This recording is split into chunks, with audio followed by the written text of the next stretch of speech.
We are moving steadily along in our project to gain mitzvah literacy. And we are up to mitzvah 21. This is going to be the final mitzvah that relates to Passover, relates to the Exodus. We talked about the mitzvah of the Korban Pesach, the paschal offering. We spoke about eating matzah, refraining from chametz. And finally, there is the last mitzvah, mitzvah 21, which is the mitzvah to tell over, to relate the story of the Exodus. Every Pesach, on the eve of Pesach, the 15th of Nisan, every person, together with every family, should praise the Almighty, should thank the Almighty for all the miracles that He did to our nation, to our forefathers at the Exodus when we left Egypt. And this is a mitzvah, as it says in the Torah, you should tell your son at that day. In fact, there's 4 distinct verses that talk about the communication that should be conveyed from father to son, from parent to child, referencing the 4 kinds of children. There's the wise son, there's the wicked son, she'eno yodei alishol, the one who doesn't know how to ask, and there is the innocent, the tam. And because it's so important to fulfill this mitzvah, and this mitzvah is dependent upon the nature and the character and the age and the sophistication of the child or the recipient, therefore we're told 4 different times and 4 different styles of how we're supposed to convey this important message. And of course, today, or nowadays, we have the Seder and the Haggadah, and that is modeled after fulfilling this mitzvah, that at the time that we're eating matzah, and the time that we have the maror, on the time that really we should be celebrating the paschal offering, we fulfill this mitzvah on that day to tell over the story of the Exodus. And again, we see, and we'll get more into this in a little bit, that this episode, this founding episode of our nation is so significant, so critical, so important, that there's so many mitzvahs that are going to be related to it.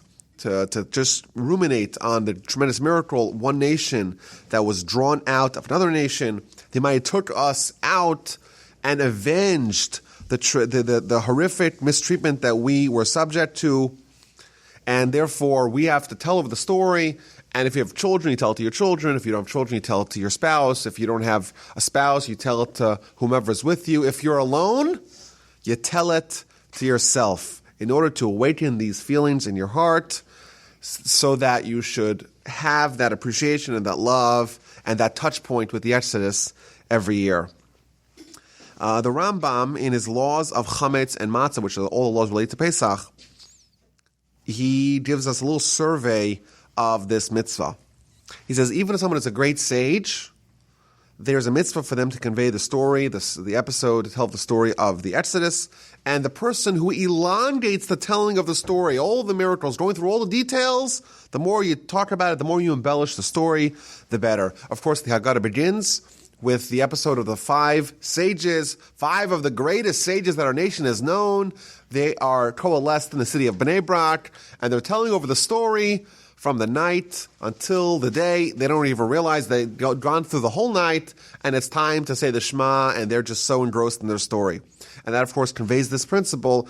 People that are the greatest sages of their time, amongst them is Rabbi Tarfon, Rabbi Akiva, great titans of their era, great sages who definitely knew this information, still they engaged in the retelling of this episode to each other.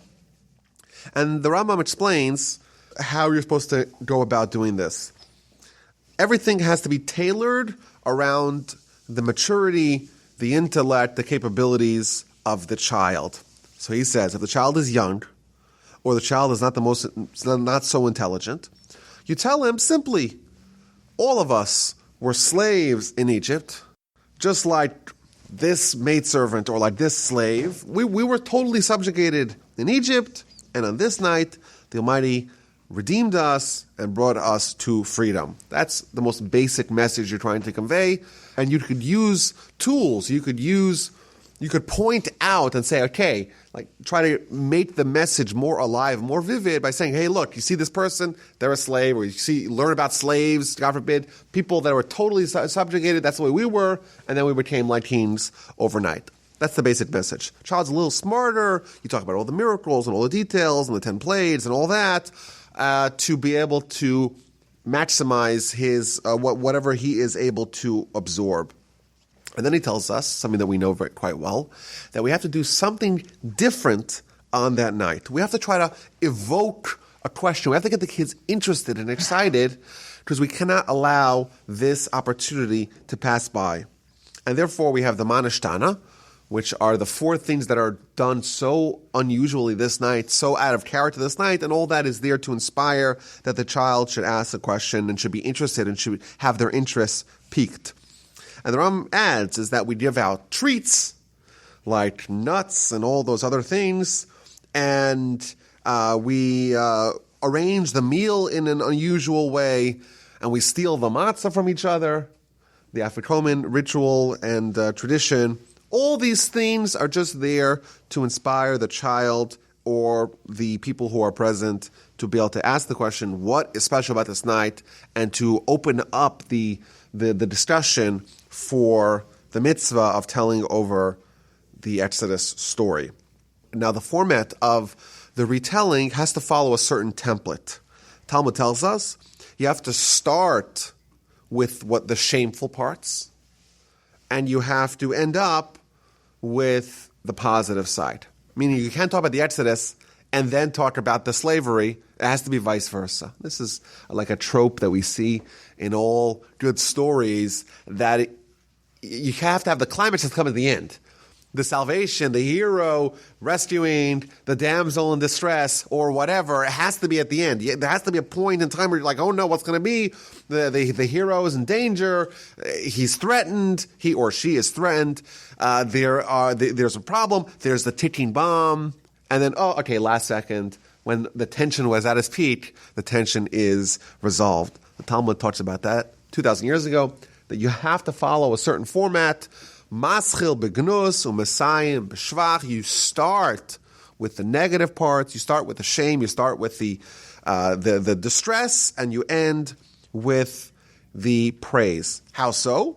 You start betchila hayavaseni b'meitarach u'milfanav. You start off with the very earliest parts of our history. Not even with Abraham. Before Abraham, Abraham's father Terach, he was an idolater. That's like the most shameful origin of the story. And then you end up, where are we now? Now the Almighty saved us from Egypt. Not only we're not idolaters anymore, but the Almighty actually extracted us from amidst another nation and took us for himself as his nation. We're the chosen nation, so to speak, by God. We've had that tremendous turnaround at the Exodus. That's kind of the big picture. But even within Egypt, we start with Avadim Hayinu, we were slaves, and the Almighty saved us.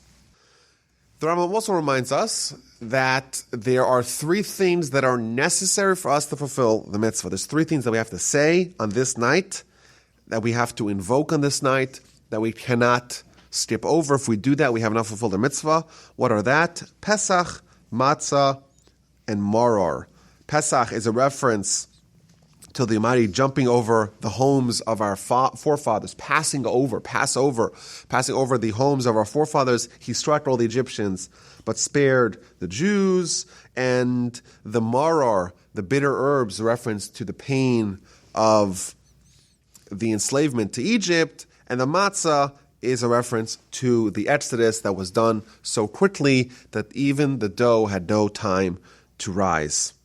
And the Rambam continues by talking about the modality that we're supposed to adopt that night. It's a time of freedom. It's a time of royalty. We're supposed to lean and drink wine and behave like kings to accentuate the fact that we became free. We have to try to recognize that we became free people. In fact, the Talmud goes as far as to say a person has to either see themselves or show themselves, depends upon the text, but they have to exhibit the fact that they themselves were freed from Egypt. The story has to penetrate so deeply that they themselves feel like they're going through what our forefathers and ancestors went through when we became free from Egypt. And therefore, we have to get so into the story and make it so vivid and real and palpable and tangible that we feel like we ourselves were saved from Egypt, and therefore we do all these things to try to relive it and reenact it and hammer home this message of the evening, we're free now, we were slaves in Egypt. Now I think as we conclude our study of the various mitzvahs related to Pesach and the Exodus, an obvious question can be posed. And we've talked about it a little bit, but I want to study a seminal essay written by the Ramban on the question of why are there so many mitzvos related to the Exodus. So many positive mitzvos, so many negative mitzvos, some of them are with very harsh penalties if they're not fulfilled properly. So the question is, why are there so many mitzvos related to Pesach? What does it tell us about Pesach and the Exodus, and what does it tell us about mitzvos in general? So the Ramban, Nachmanides, in his commentary, the very last comment in the Parshas Bo is the third section of the book of Exodus. It's right in the middle of the Exodus story. He has a tremendous essay where he talks about mitzvos in general and how the Exodus plays such an important part in forming our worldview as a nation. So I want to go through this piece. Va'ata omer lecha klal golda batam mitzvos rabos, says the Ramban. And now I will tell you a general principle in the reasons for many mitzvos. Why? Because since the times of Enosh, the grandson of Adam, people started having theological missteps. People started to abandon faith. Some people would abandon faith entirely. They would say the world's been around forever, there is no creator. That's the most extreme case. Others say, well, the Almighty does exist, but he doesn't know what's happening. Or he knows what's happening, but he's not involved in our lives. We're like fish in the ocean that the Almighty is not overseeing, tending to involved. And therefore, by extension, there's no reward and punishment, because reward and punishment can only exist in a world and a worldview in which God cares and oversees what we do, and therefore our actions have consequences. So again, he's detailing that there's different levels of heresy. And when the Almighty is desirous of a nation or of a group or of an individual, and the Almighty does a miracle where he alters the nature of the world, well, at that time, when there's a miracle, when there's ever present, when there's a present miracle, it's an undeniable miracle. Well, that right away nullifies all forms of heresy. Why? Because if there's a miracle that upends the rules of nature, that shows that the world has a creator who knows what's happening and oversees what's happening and is capable of intervening. Nature is subject to God, not vice versa. And all the more so when the miracle is previously forecasted by a prophet, that proves another critical component of faith, and that is that the Almighty communicates to humanity via prophets. And once you have this miracle that's forecasted ahead of time by the prophet, then you have all the elements of faith needed for the Jewish beliefs to be incontrovertible. So what he's telling us here is that miracles, they ensconce faith in the hearts of those who perceive them. And then he goes through, so what happened at the Exodus? All kinds of miracles. You have all these plagues that Moshe tells us ahead of time. You have the splitting of the sea. You have the manna falling later on. You have the episode of the revelation at Sinai. Everything happened ahead of time with Moshe's predictions of that. What does that show? That shows that the Almighty is overseeing everything. And the Almighty created the world. And the Almighty has capabilities. And the Almighty knows what's happening. All the miracles are there to contribute to build the structure of Jewish faith. However, there's a problem. And the problem is that the Almighty doesn't do miracles in every generation or for every wicked person. You have those people who say, listen, if the Almighty really, really exists, let him strike me down right over here. I'm here. I'm waiting. That's what people may say. But the Almighty doesn't work like that. Doesn't dispense miracles on demand. The Almighty does not do miracles in every generation to the eyes of every wicked person or every heretic. So we have miracles that happened in the past, but we don't have miracles right now, or at least what he calls overt miracles. Therefore, the Almighty instructed us that we should always make a reminder, a remembrance to the miracles that our eyes saw. And we should transmit these matters to our children, and our children to their children, and their children to the final generation. Meaning that the Exodus and all its concomitant miracles, that's really not just the founding event because now we're a nation distinct from the Egyptians, but that's actually building the faith profile of the Jewish people. It is creating the principles of faith in the minds of the Jewish people. And that's important because that's the foundation of the religion. But 2018, we don't have those same level of overt miracles. Well, how are we going to maintain the faith today? How are we going to not slip into the ways of heresy?